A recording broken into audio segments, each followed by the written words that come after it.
ગુજરાતમાં ખાસ કરીને આપણા ગ્રુપમાં જ્યારે આપણે વાત કરીએ કે સરકારી નોકરી કરાય ત્યારે તમે જોશો કે તમને એક જ રિસ્પોન્સ મળશે કે હવે સરકારી નોકરી તો કરાતા હશે, બિઝનેસ કરાય, ધંધો કરાય. નો ડાઉટ કરાય, કારણ કે ગુજરાત છે એ બિઝનેસ માઇન્ડેડ છે અને દરેકના આશાઓ, આકાંક્ષાઓ, મહત્વાકાંક્ષાઓ એટલી બધી હોવાની કે લોકોને સીધું મિલિયન્સ, બિલિયન્સ અને આજકાલ રીલ જોઈને આપણને મિલિયોનેર ને બિલિયોનેર બનવાના ખૂબ જ અભરખાતો હોવાના.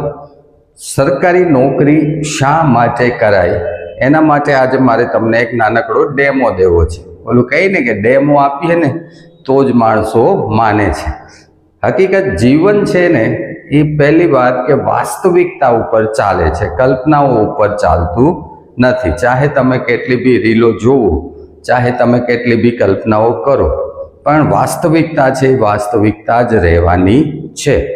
તો જીવન છે એ વાસ્તવિકતા ઉપર ચાલે છે. તો ગવર્મેન્ટ જોબ શા માટે કરાય, ગુજરાતીઓને સમજાવવા માટે મારે આ એક બાબત આજે વાત કરવી છે. કારણ કે ગુજરાતી માઇન્ડ કેવું છે, મની ફ્રેમ છે, એટલે કે મગજને તમે જ્યાં સુધી લોજિકલી એને ઉતારશો નહીં પૈસા બાબતે, ત્યાં સુધી માનશે નહીં. ચાલો જોઈએ કે સરકારી નોકરી શા માટે કરાય.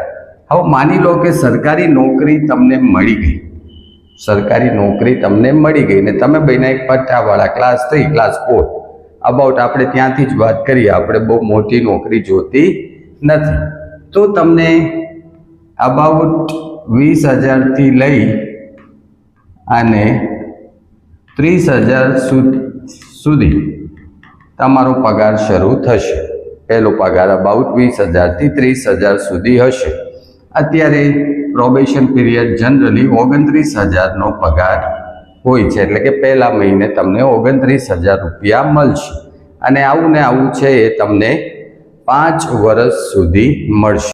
હવે આ 29,000 રૂપિયાને 12 મહિના સાથે આપણે ગુણાકાર કરીએ તો 12 મહિને આપણને કેટલા રૂપિયા મળશે?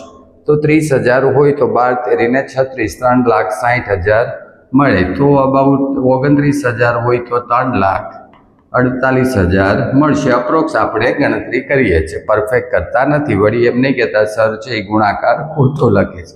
અપ્રોક્સ 3,48,000 રૂપિયા તમને મળશે એક વર્ષના ક્લાસ 3માં પગાર.